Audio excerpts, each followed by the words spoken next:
une production Noyau Studio.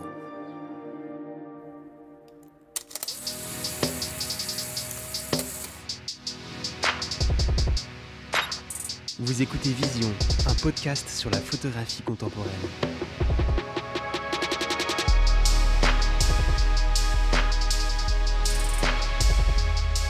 Pour cette 5e saison de Vision, j'ai le plaisir de vous annoncer que nous sommes toujours en partenariat avec MPB, qui est la plus grande plateforme en ligne au monde pour acheter, vendre et échanger du matériel photo et vidéo d'occasion.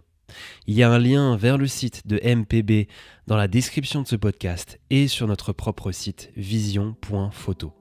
Je vous souhaite une très bonne écoute.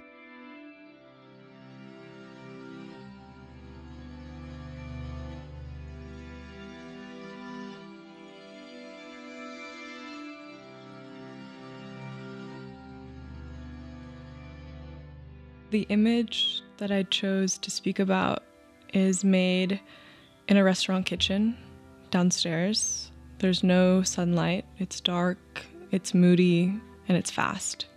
And the image is of cooks cleaning off their shoes before service. You don't see anyone's face. You see from the knee down.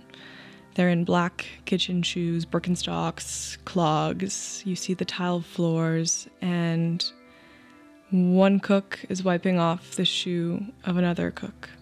You can see it glistening because it's wet and clean in contrast to the other shoe that has not yet been wiped. And I love this image because I think it really represents what it means to be a cook and these little things that you do to present yourself, even if no one's going to see you. That's upstairs. The idea of pre-service, presenting yourself, and the kind of public and private sphere of the kitchen is really interesting to me in general. And I think looking down and grabbing those fast moments that happen organically are rare and hard to do. And I was very fast with this photo and lucky to have caught it in time. But it also represents the community of cooks, you know, caring for each other. And yeah, just the dignity of caring for yourself, how you present yourself before cooking. Just reminding myself to look down, look up, not just kind of straight ahead. Things that happen really fast.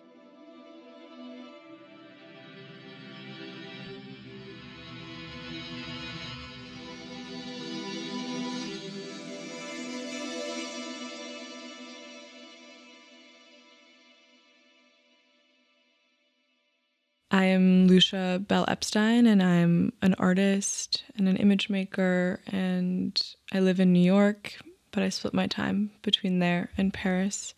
I grew up in New York City, in the Lower East Side, on the Bowery. I don't know if you know the Bowery, but it's a strip of streets, I grew up in a neighborhood that has changed a lot over the course of my life. I never moved. I was born there, and I didn't leave until I was 18 for university, and there's a lot of restaurant supply stores with stainless steel and pots and pans and the industrial feeling juxtaposed with, you know, there's the Bowery Mission there, which has for a long time been a safe haven for people without shelter. And then there's been residential apartments, and then the new museum came in early 2000s. So the neighborhood has changed quite a bit, but growing up there, I was in the heart of it. And my early life, I'm an only child. I grew up with my parents who are both creatives and artists. I, from a young age, was focused a lot on painting and doing art classes. Cooking and photography were not something on my radar yet. And I always was grateful to be exposed to the arts just by the nature of where I lived and who my parents were. On weekends, we would go look at new expos, and on Thursday nights, we would go to gallery openings in Chelsea. And that kind of laid a foundation and created an importance for what it means to be an artist and what it means to look, and to look really hard at works of art or just everyday life. And that kind of set the stage for where I grew up.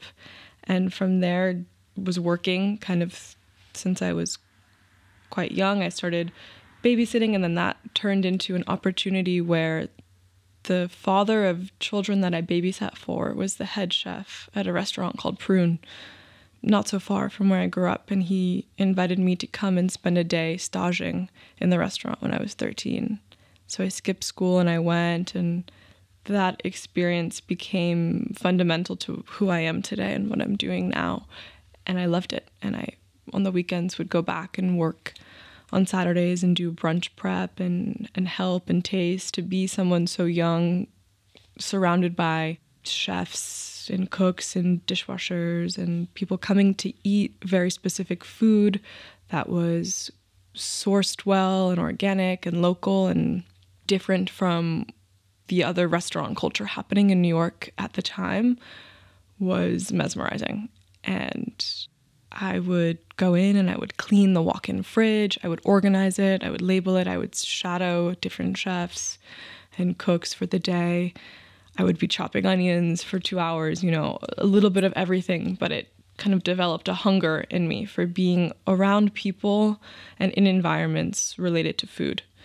And being next to 20-year-olds and 30-year-olds that were, you know, covered in tattoos and partying, and it was kind of a crazy time in the industry, kind of pre-Me Too movement, where everything kind of flied and you could do whatever you wanted, for better and for worse. And as a young woman watching that, it kind of forced me to grow up in a way that I hadn't before. But from there, I went to high school and I did cooking in the summers, I did catering, I did different things, but I was focused way more on academia. And by the time I was going to school, I wasn't focusing on cooking or photography at all up until that point. And so I studied in Montreal. I went to McGill for my undergrad, and I did art history and Islamic studies and communications. Very intense and rigorous academic program, which I loved. And I wanted to be a lawyer. I'd studied, prepared for the LSAT, and that was the plan. But COVID happened the year that I graduated. I didn't want to take out loans and be doing school from my computer at home. And I had an opportunity to move back home. So when I moved back to New York, I moved back to work on a cookbook to assist the process of recipe development. And so I was becoming immersed in another side of the food industry. And at the same time, I picked up another job cooking in a restaurant. And that kind of sparked my interest in food. And from there, I never kind of went back to school and to the whole idea of becoming a lawyer. And that kind of connects back to this idea of graduating and feeling like I really needed to do something with my hands and to shut off the academic side of my brain and just to make things, to feed myself, to feed people. And that's where I became interested in cooking again and wanted to be a chef, really, and thought that was going to be my plan in life until I was drawn to bring a camera into work one day and start shooting. All of my, work professional experiences were based in the arts. I was an archivist in the studio of Lawrence Weiner.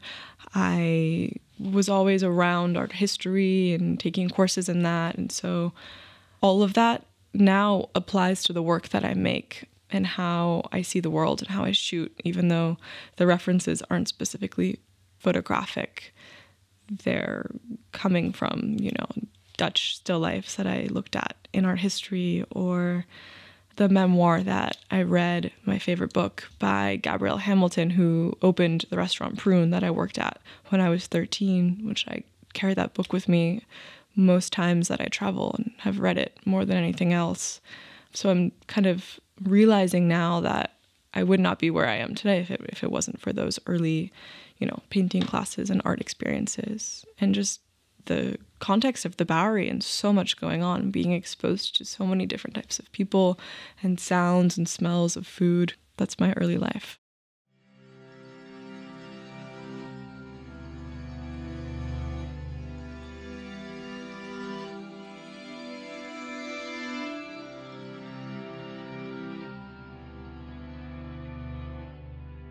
At first, I thought maybe I would talk about the first time I used a camera or something like that, but really my earliest memory of related to photography would be the smell of darkroom chemicals as a kid.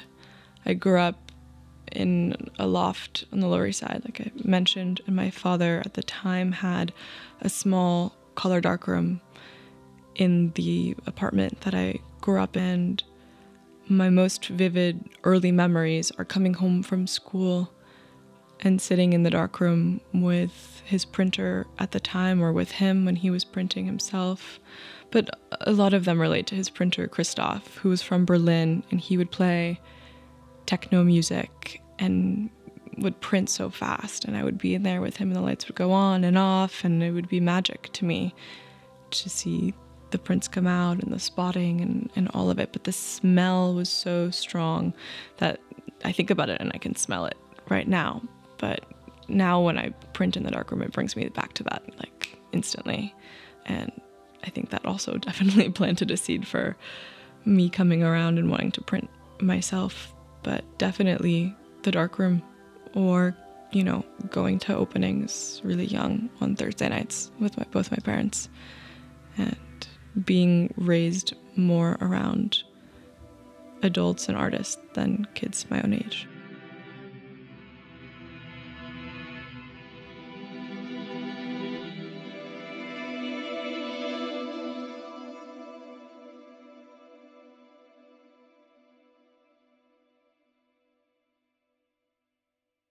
I grew up with parents who emphasized the importance of image making and creating constantly, and also failing and starting over again. I grew up in that.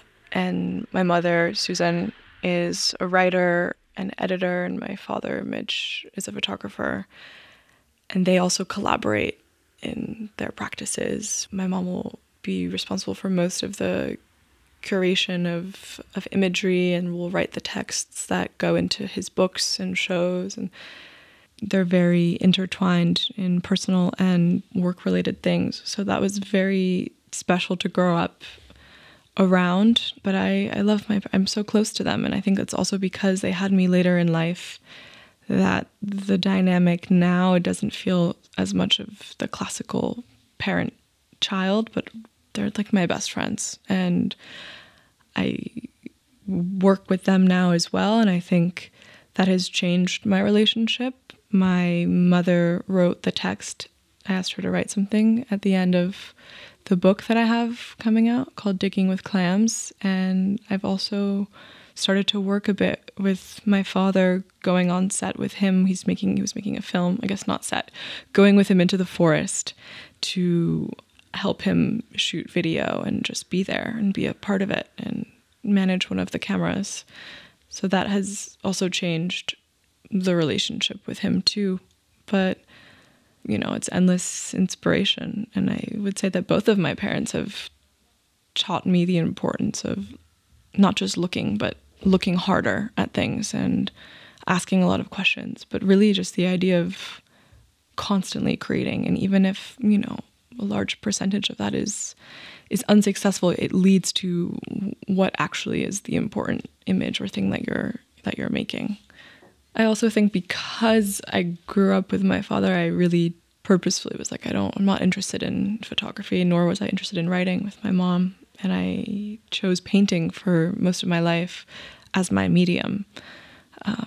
Definitely was a bit of a rebellion against what I saw in both of them and wanting to kind of carve my own way. And I think now that I am sharing a medium with my father, our work is so different. So it's really special to be able to speak with him about it. And, you know, there's not a lot of overlap. Of course, there's a huge influence no matter what, but the tools and the way that I photograph are very different than him, technically speaking. He shoots 8x10. It's a slower process, and I'm shooting more medium format, but smaller scale, 35, and it kind of allows like a breathing room so that it doesn't feel like, you know, we're using the same thing. But even so, I would love to learn 8x10, and, you know, I can go into his office, which I do quite often, and we just talk. We look at books. He has an amazing library, and same thing with my mother. They both love to read and to look at things, and books have been so important my whole life. The idea of things existing in print, touching them, holding them, how do they feel, what fonts are being used. So I think that also has played a huge role in the way that I just live day to day and the things that I deem important and appreciate. But it's definitely been very special to now share this with them.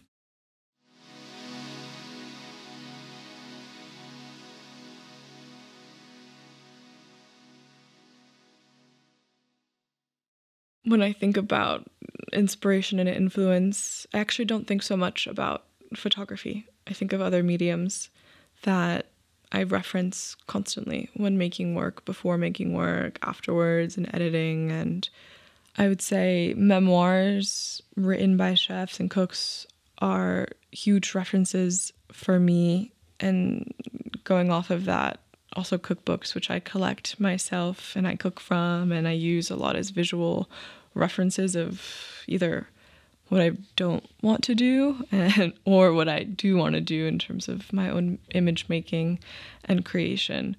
But going to other cities and countries, I try to bring back home with me a cookbook from a local chef to wherever that place is to cook from. And I look at cookbooks probably more than photo books, actually, I would have to say.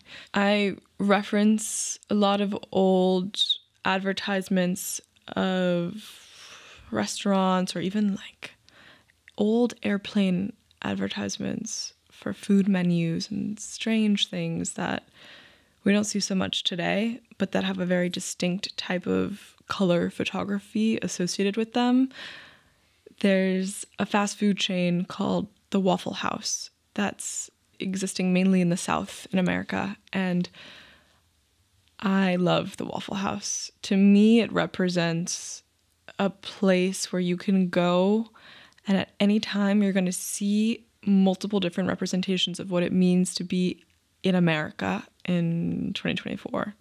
For example, you can go to the Waffle House on a Sunday morning quite early, and you'll see families that are having a breakfast on their way to church.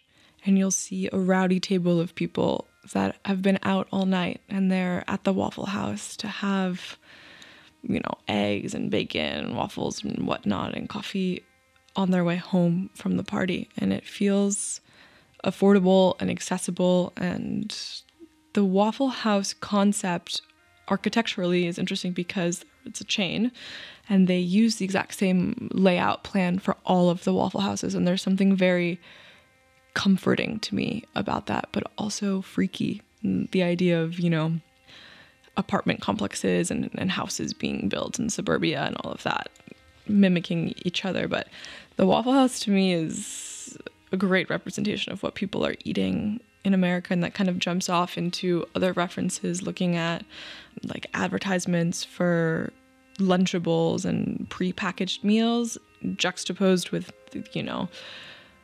advertisements of farming and good, clean, healthy food. And then looking at like agricultural photographs by photographers like Dorothea Lange and, all of that together really interests me.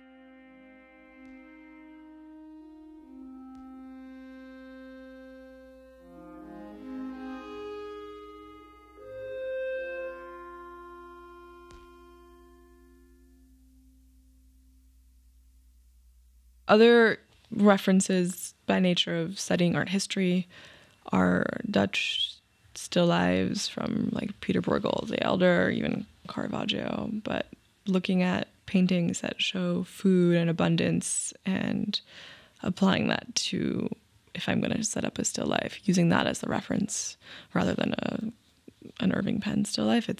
I'm more drawn to the painting side of things. And I was thinking about this too, the idea of, I feel sometimes a bit desensitized to photography, like Susan Sontag, and the idea of like looking at images of war and not feeling as much because of that, and then going and looking at a painting of a war scene and having a much more emotional and visceral reaction to that. And so I think after studying her work and feeling that way in university, I definitely am much more drawn to painting as a reference for a lot of my work or other art mediums like conceptual art, or like the artist Rikrit Triarana, who has used food and participation and cooking in gallery spaces or other spaces as performance. So he'll make pad thai and he'll cook and people will come, and that'll be the show. He is a huge reference for me. I had the opportunity to sit in on one of his, he teaches a course at Columbia, and I had the opportunity to partake in one of the classes where it was in a community garden in the East Village, New York. And we were cooking outside in the garden and making sculptures out of found materials there, and food and rocks and just all of it. So that is very important to my work. And I love the paintings of Cecily Brown. I think she's my favorite painter, favorite artist at the moment, and has been for quite a long time. She had a show at the Met recently, and I spent a lot of time there looking. There's a Japanese photographer who did a project on food. It's this one book I own that I sourced at my favorite bookstore in New York called Dashwood Books. And his name is, I'm going to butcher the pronunciation, but it's Kishin Shinoyama. Yeah. And the book is called Shoku, Food. It's from 1993. It's these insane macro images of, a shrimp that's being dropped in hot oil, and it's sizzling and fiery, and then, glossy poached fruit sitting on aluminum foil. It's so tied in and wet and juicy, and it's almost erotic, actually, some of the photos, but it's a different way of looking at food and color. And I'm pretty sure most of his other work was fashion and other subjects. And I found this book, and it's been, my most prized possession. The book itself is wrapped in like this kind of gold leaf foil, and it has all these different encasings. So the act of opening it too is kind of like breaking into a meal. Like you're getting through it, and then you finally open it up, and you're instantly, bam, hit with all of these visceral images of food tied in, very colorful and shiny and glossy. So that's a huge inspo.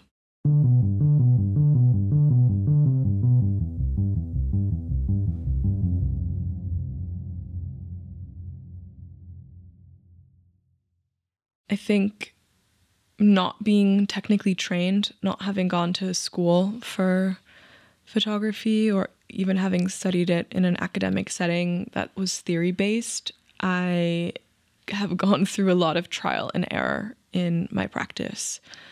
Technically speaking, of teaching myself how to use equipment, and maybe sometimes teaching myself how to use it to some that are correctly trained as incorrect or the wrong way to light. And that has achieved a specific effect and lighting that works in these really crazy volatile environments, like a kitchen that's all stainless steel and reflective and shiny. And how do I light a space like that if it needs to be lit?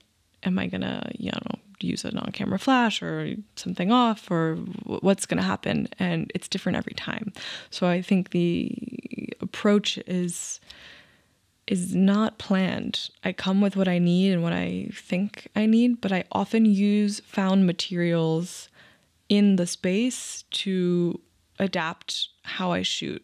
So if I'm lighting something, I'll grab sheets of white parchment paper or brown parchment paper, and I'll use that as diffusion to tape over my light, and kind of being nimble in my way of shooting, trying to pare down with the amount of gear that I use and really just focus on what I'm seeing and what the best material and medium is to document that. But and not having gone to school, full transparency, I've shot commercial jobs where I've been asked to do something from the client and had zero idea how to technically get that done. So, I'll go in the other room, or I'll go in the bathroom for 5 minutes. I'll look on my phone on YouTube. I'll look it up. I'll watch a video, and then I'll walk back out there and I'll do it. So I think it's important that you don't have to go to school and to have access to those resources to be a photographer or any kind of artist. I mean, granted, of course, there's many benefits to doing that. So there are days when I wish that I had, but, my kind of chaotic style of shooting sometimes would not work if I had that more structured education and training in material and theory.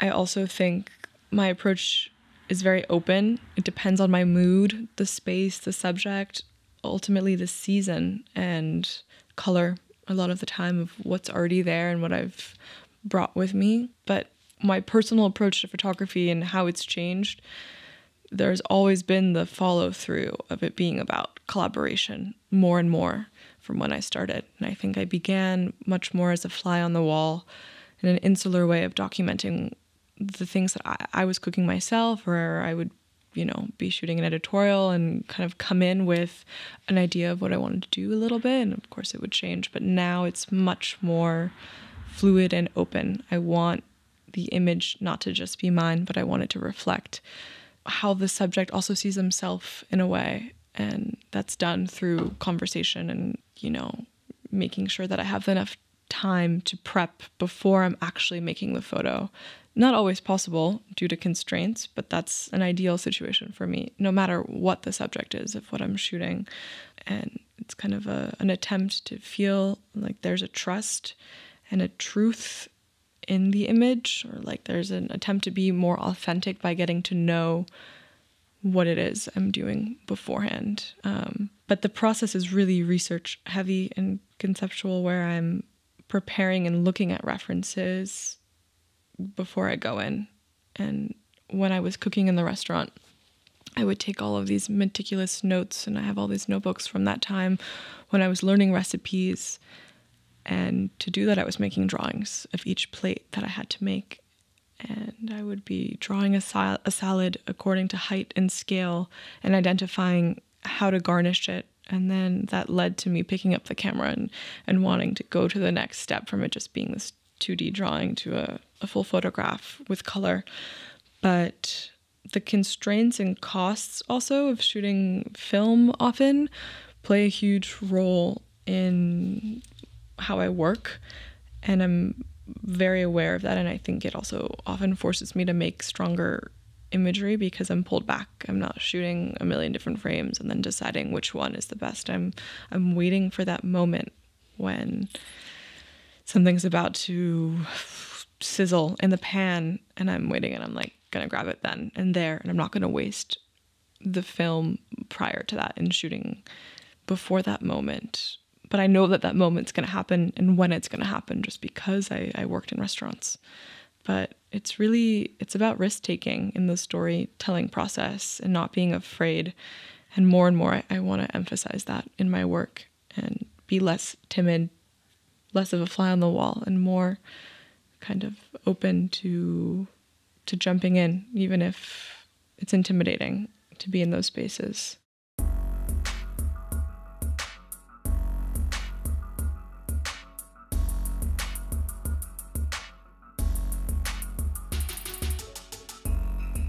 To me, the kitchen is like a ballet.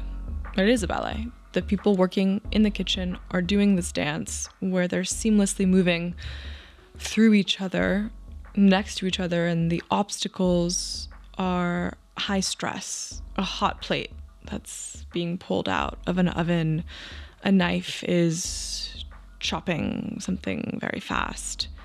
There's this way of watching people move and their communication that is optimizing their movements and their use of their voice to be as efficient and direct as possible. How to move in a kitchen is, the language of saying behind and corner and all of those things. To not know that and then to go into that space, I think you're not going to be able to get to position yourself in order to get those moments and shots that happen so fast. It's such a fast dance. So yeah, I love thinking about that.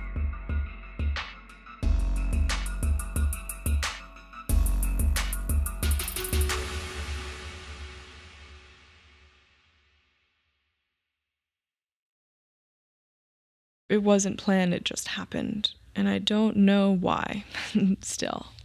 But I remember cleaning out a box of things at my parents' apartment and finding an old camera that I had used point and shoot with when I was younger. Actually, I don't know if any of this is relevant, but ultimately it really wasn't planned. We can start from there.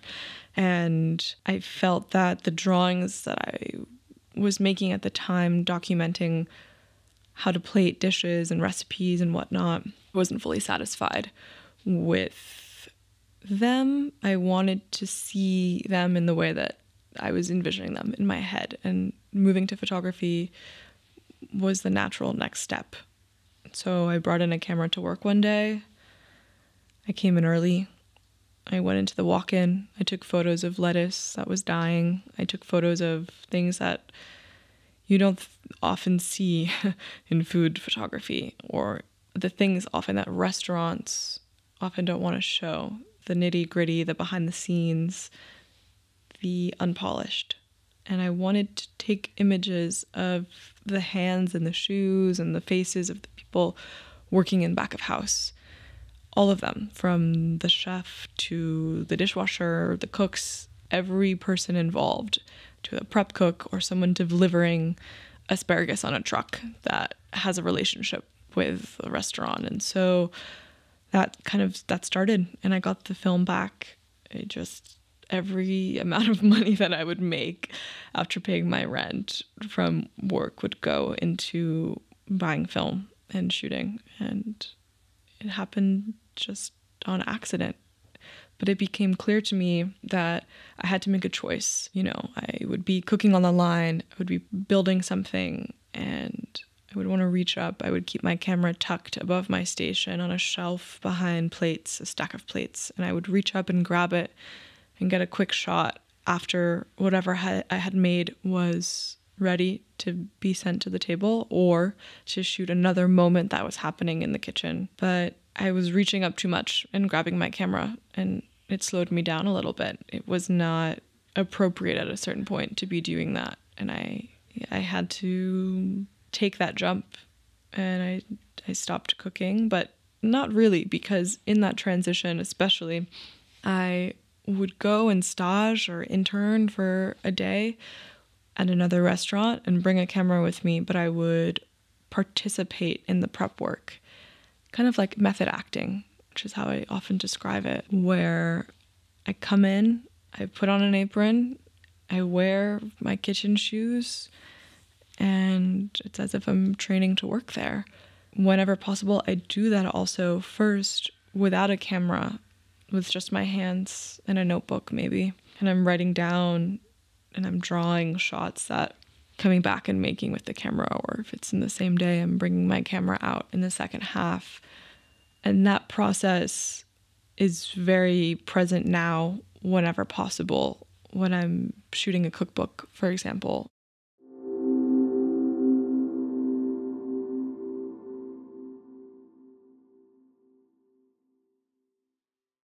I have 2 cookbooks coming out that I documented this year.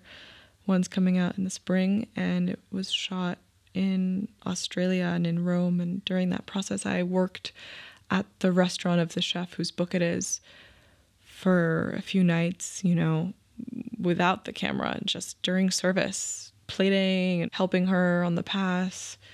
After doing that, I was able to realize in her story and in her food what are the shots that need to be taken in order to contextualize her recipes in the cookbook in a way that aren't just beautiful overhead shots of plates of food, but the action and the chaos, the dance that happens. So that method acting process still plays a huge role in my work now and in my desire to still have one leg in the kitchen and not let go of it completely.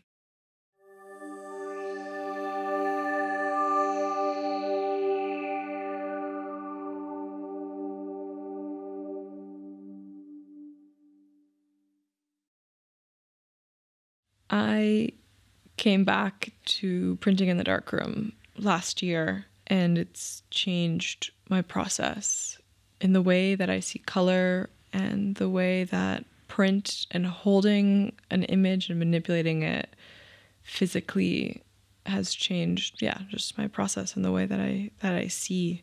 I think there's a patience and an OCD kind of part of me that is really at odds, very meticulous and specific with color and my materials, the way that I work. I think you see that in my handwriting and my notebooks. It's very controlling, and a lot of my subjects are free and I can't control them. It's not in studio, still life, staged.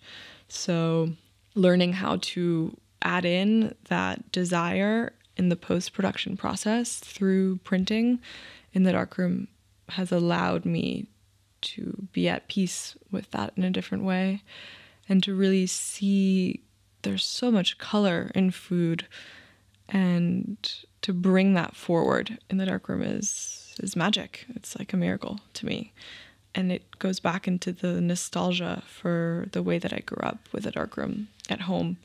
The smell, the energy of being by yourself, forced to be alone in the dark, the patience of waiting from when it's going through to when it's coming out. Those minutes of anticipation have taught me a lot about patience in general in the kitchen and how I shoot.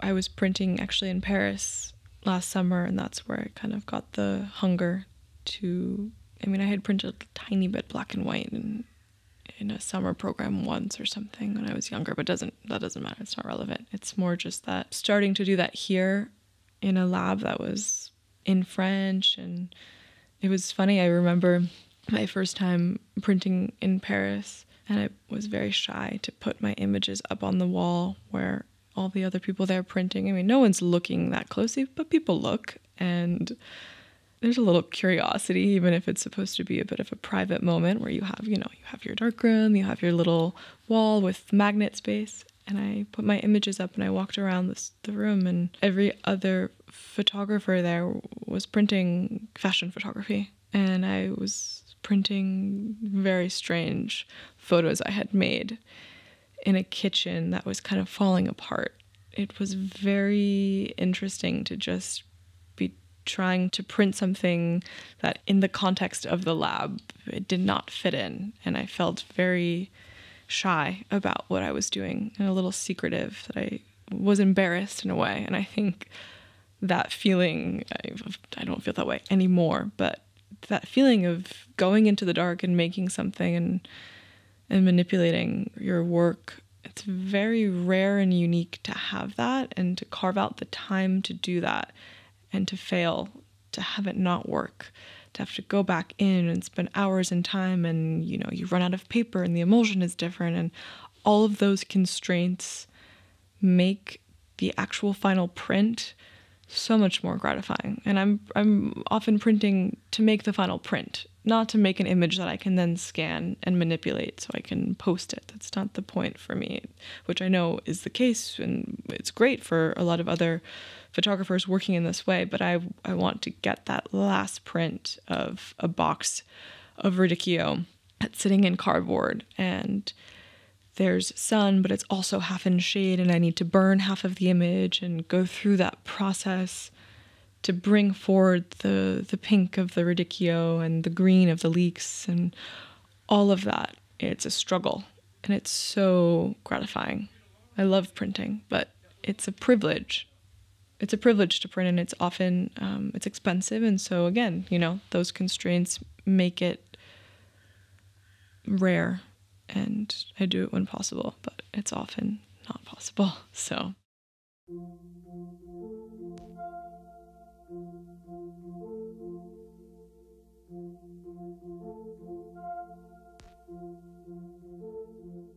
I don't know why I'm drawn to hands. I think after spending so much time using them, typing essays and papers or handwriting notes, I wanted to experiment and be really free with how I used my hands. It's a very strange way to say it, but I graduated and I was like, I want to do ceramics. I want to do something where I'm participating and using my fingers to create an object or something three-dimensional that can be utilized or consumed.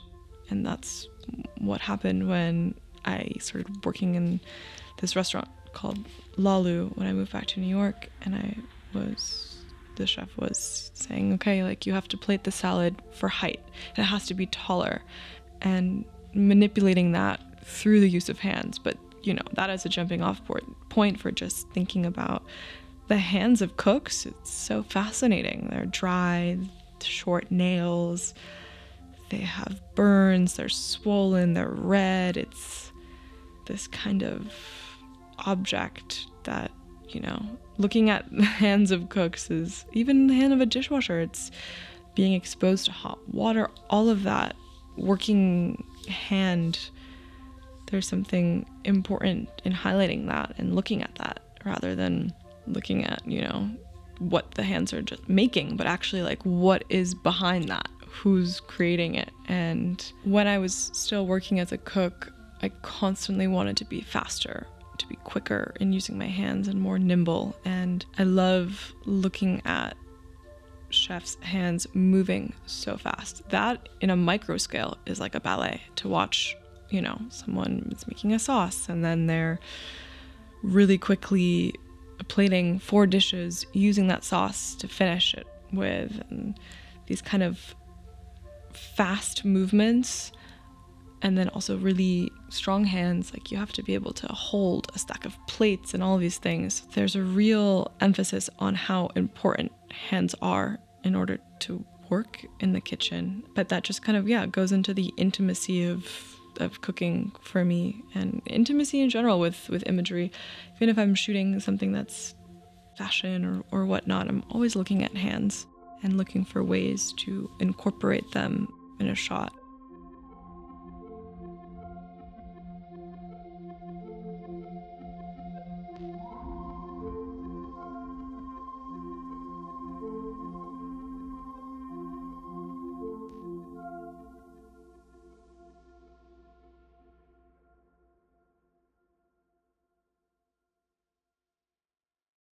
I think I use many different types of lighting in my images. Natural light, direct hard flash, or flash with diffusion on it, that's off camera, all these different types of lighting scenarios. But for me, direct flash can really unravel the ingredient or the plate or what's happening and show the true and accurate colors in a way that sometimes can be a bit more muddied in other types of lighting.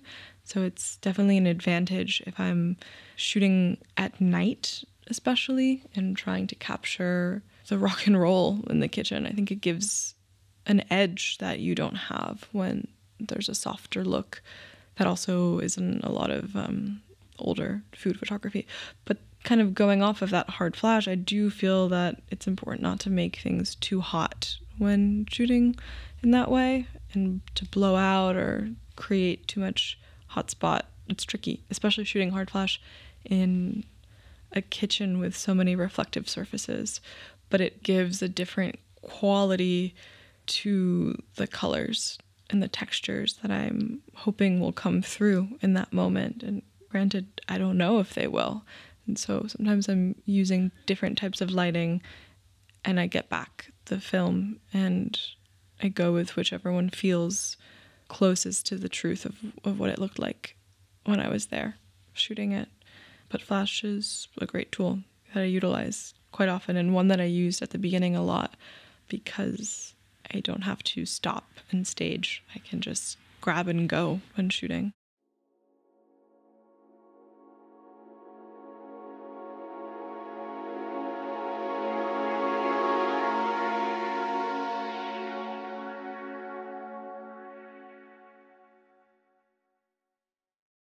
the balance between still and chaos is essential to capturing the entirety of what's happening. And that, again, applies in the restaurant, but also in anything. If it's a model that's still and posed, or I'm asking them to move on set and I'm trying to capture that motion, it's important to me to get both sides in a full story and not just have images that reflect one specific side or style. It's changing, and I think for me, I hope that's the future of playing more and more with the types of images that I make and the tools that I can use to capture the different elements of what's happening.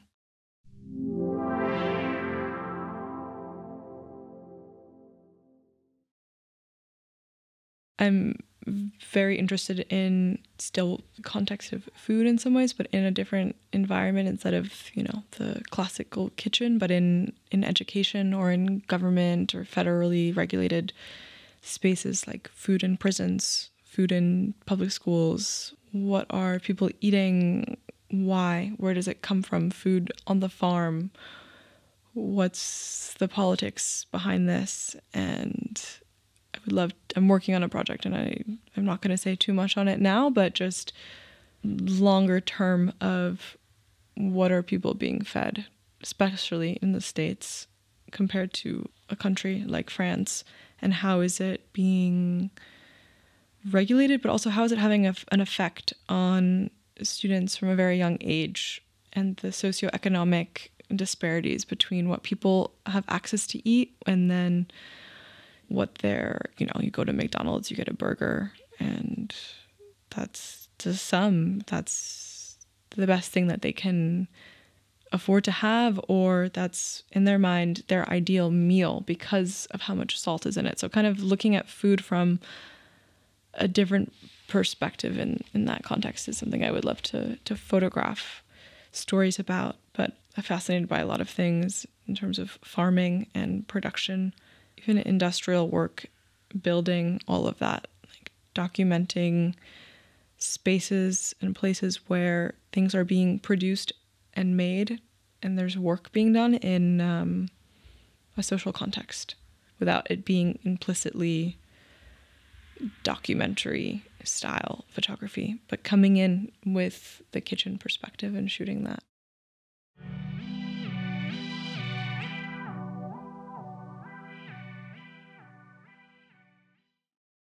I have been working on my first book / zine, because I want it to feel relaxed and informal in the way that these kitchen spaces feel. And I'm excited for its soft cover and all of that. And so I'm excited for the subjects to look at the book when it comes out in April. Because really, the book is for the cooks, the dishwashers, the prep cooks, everyone, the bartenders, everyone working in service that I've been fortunate to have documented.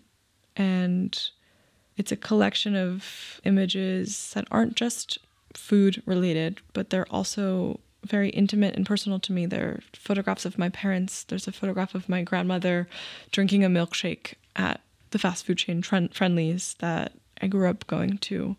There are spaces in the book that are busy and full, and then there are lonely spaces. Originally, when the publisher approached me, I wasn't ready to make a book. This was like a year ago, and we spoke again in the fall, and I felt excited about the opportunity to make something in print, which is so important to my references and the way that I work and live, by looking at objects. And he talked about it being a book not just of my food photography, but of other imagery as well. And at first I was hesitant to make something that put into conversation all of these different types of images. I thought it wouldn't make sense, or that it wouldn't work. And so I tried at first to do an edit of just food photographs, and it didn't feel as though it told a complete story of my life and my way of working and the story of what it means to be in the restaurant. There are other aspects that are personal and intimate and private. And so I went back and we did an edit together of photos of my parents, photos of friends, empty crates of, or full and empty crates of lettuce busting out, the chaos, all of that. So the book tells the story of the images that I've made, both personal and private, and then those public or commissioned, all in conversation with one another. And I spent a lot of time working on the sequencing, especially the pairing between spreads of color, texture, season, all of that. And the book hopefully is relatable to others working in this way. It's for the restaurants, for those people. But I'm excited for the images to live in a tangible form. And I think the lonely still photographs represent one side of what I do, and then the fast, chaotic, motion, blurry images. There's photos of chefs tasting a sauce and their hands are dragging across the page and they're shiny and glossy. And then you have a spread of a still table with bowls of fruit and produce in a beautiful home that has glass walls, and you see into the nature, you see the trees, the light is soft and sunny, and there's all different types of scenarios going on. And the technical side of it too is there's images with flash, with natural light, and they're all in conversation with each other. And I hope that people can relate to these, even if you're not a cook. If you like to eat, you can jump in and find something relatable. So I'm just excited about that, and to put something out there into the world. I'm nervous. It's my first tangible book, so hopefully it won't be the last.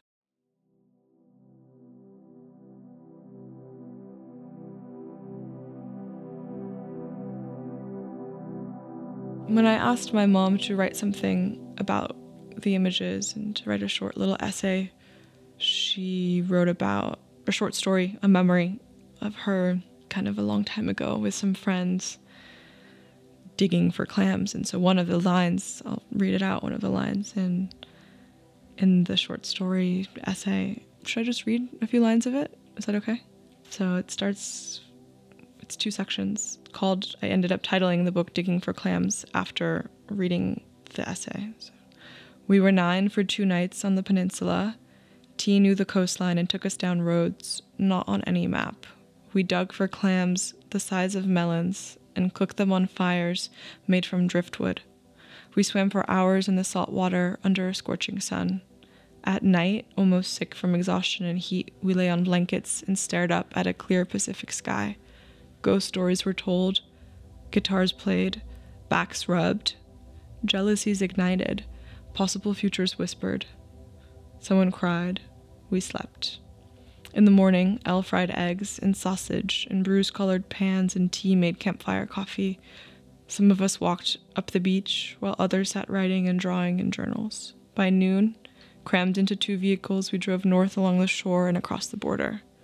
And then the second part talks about in relation directly to the images in the book, but I love clams and I love melons, and there's images of seafood. I'm always shooting, clams and scallops and oysters, and things from the sea are salty. I love salt. I feel like digging for clams is open-ended, but also kind of weighed down in the image of consuming, and clams being, a metaphor for so many allegorical things in relationship to food, and also to, like in the Bible, there are things about the sea and all of that. So I wasn't really trying to reference all of that, but thinking about it now in this exact moment, I feel like digging for clams also just connects to, the labor that goes in to the food that we eat. And clams are not the easiest thing to access and to prepare, but if they are done simply and properly, they're so delicious. I love clams. And yeah, I don't know. It just came to me. I pulled it out of the text that she wrote, and it felt right.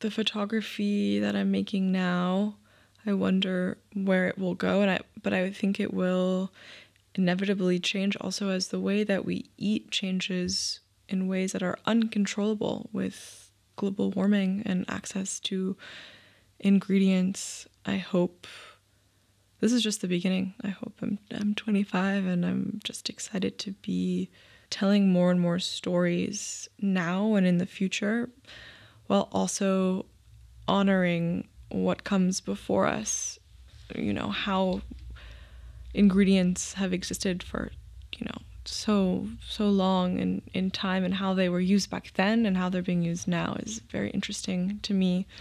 But I think time just generally is so crucial in how I work, where I have all of these constraints and limitations, be it the time I have in the restaurant to shoot or the time I have for a commercial job to deliver images. All of that, I'm working against the clock. I'm working against the clock when shooting a dish that's been plated, because it's going to die in X amount of time before it will still look fresh. I'm not working with fake food and doing that. But also I would love to. I think that's so fascinating, the fake food where you walk around a neighborhood and there's restaurants that have in the windows, all the little mini foods that are showcasing what they're cooking in the back. But that veers away from the idea of time. It's really, I don't know, time is important. I just started this, but I already feel like I have so much more that I want to say and do and experience and taste.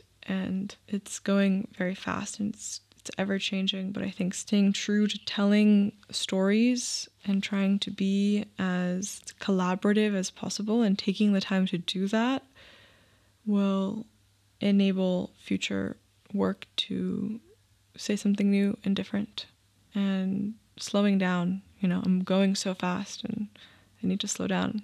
I need to spend more time in the darkroom. I need to sit down, have a meal, do all of that. So community and time is so critical to the image making process and the collaboration. It's special to have documented these people in the kitchen and to then go back and visit them, and the relationships just start from there. To document, friends of mine that cook and to shoot their food in different contexts again and again and again is an exercise in challenging what I've done before, and also seeing how their food is changing as time passes.